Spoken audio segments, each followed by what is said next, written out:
Hello friends and followers, Michael McFarland here, the Lake Fork Guide, sitting in my corner, McFarland's corner, and I'm about to shoot the Lake Fork Daily Rundown.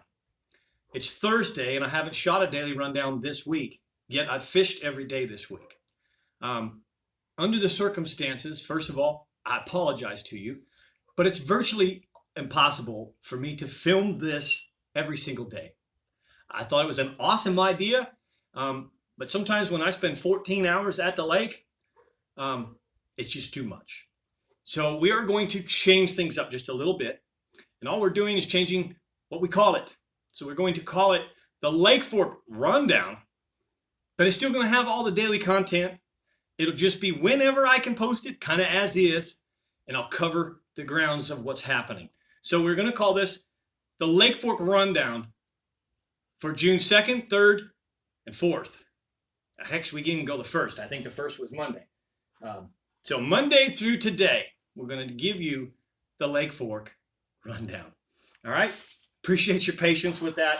I appreciate you understanding and showing me some compassion. Let's go ahead and start with the report of the lake first, okay? Let's start with lake levels. From Monday to today, we've really had almost no change in lake level. 403.19 on Monday, 403.16 on Tuesday, 403.15 yesterday, 403.14 today.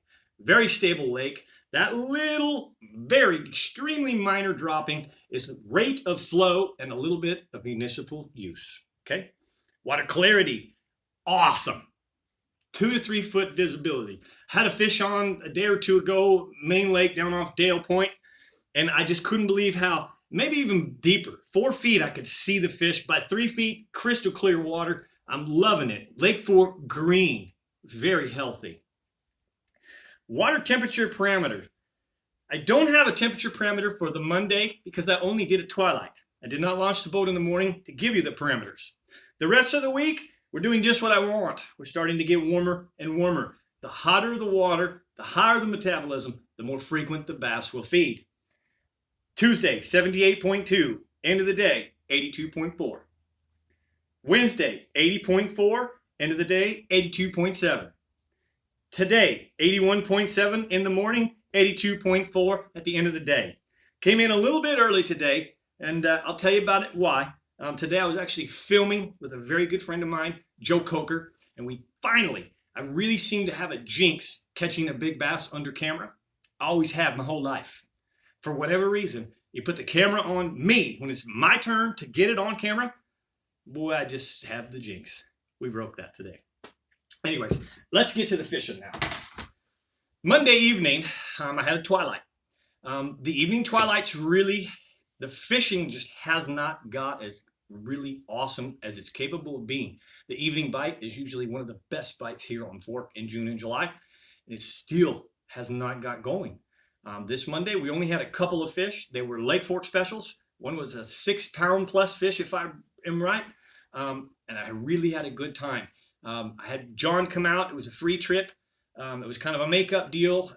We had some bad weather early in the season. I think February, we fished through the freezing cold, and they never got a bite. So I gave them a comp, evening twilight. We only got a couple bites, but they were good ones. Tuesday, I had about 10 fish. It was a grind. All cookie cutters and some small slot fish, if you will. But we did have one beautiful 6-pound, 8-ounce Lake Fork special. If I'm right, I believe I caught that fish. Caught it on a shaky head. We'll tell you about that in just a little bit. Don't fish too much with my clients. Occasionally I'll have a client that wants me to fish with them. And that's really what that was about. That day was a single man. He expected me to fish with him. He wasn't good if I didn't fish with him. So I did my best to not outfish him, but I did end up catching the biggest fish. Wednesday. Yesterday was a really, really cool trip. Yesterday I had a chance to take Garrett, who 2 years ago, Garrett's grandmother purchased a high school certificate, half price, half-day fishing trip for high school students only. When I sold that certificate, I put no expiration on it. Garrett did not get to redeem his. Garrett is currently at Texas A&M. He is on the Texas fishing team.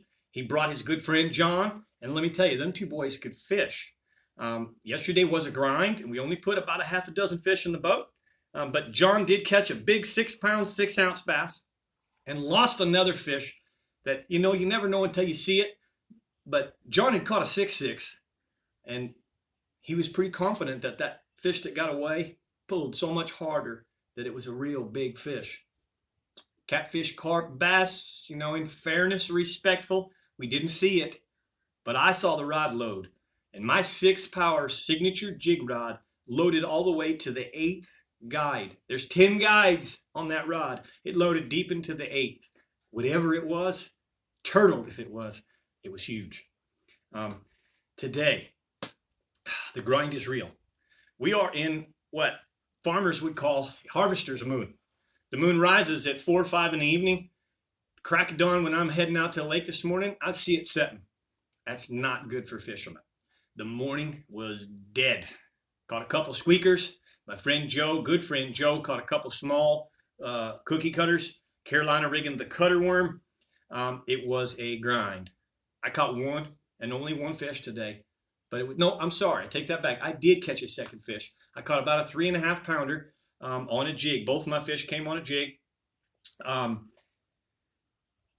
Tough grind. But I got what I wanted. Heartbreak Ridge. I get out on Heartbreak Ridge after 12 o'clock. And we got the one bite I wanted under camera, which was a 5-pound, 6-ounce, very skinny post-spawn female, 22 3/4 inch. They're just starting to show up in those places. The afternoon bite is typically the better bite right now because of the heat and the sun that drives them out of the shallow water, drives them offshore, into the deep water, into the shale beds, and onto those offshore structures. All right, so that's kind of the review of the week. It's getting tougher as we hit the full moon tonight. I always talk about the 3 days before the full moon and the 3 days after. That's typically your best fishing. So we're going to have a little bit of a fade. But folks, stay with me for a second. The brim are spawning right now. When this moon finishes, I'm certain that there are still some largemouths on beds right now. It should be the end of it. And this moon will finalize that shallow backwater stuff, and those fish really, for the first time finally this year, begin to actually pile up.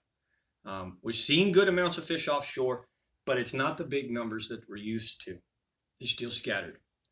When you can sonar and find bait in 1 foot, 5 foot, 12 foot, 18 foot, 30 foot, 35 foot, that makes it all one big happy water column. That makes it all one big fish tank. It can be anywhere they want. As these temperatures rise and it forces them into a chosen water column, 3 to 4, 5 foot of water, wherever that may be. It may be from the 18 to 22. That's typically where they're going to end up in Lake Fork. Thermocline sets in and it forces them to choose a level. When they start working on a water column level, they bunch up and then fishing gets a lot easier. Okay? What are we catching the fish on? Same stuff. The two baits that are really doing the majority of the damage are the Santone 5/16 ounce football shaky head. Okay? Football shaky head with the Magnum trick worm in 2 colors. Well, really 3 colors. Junebug, watermelon candy, and watermelon candy red. If the sun's shining, I'm throwing the red. I throw the Junebug first thing in the morning when there's no light, low light.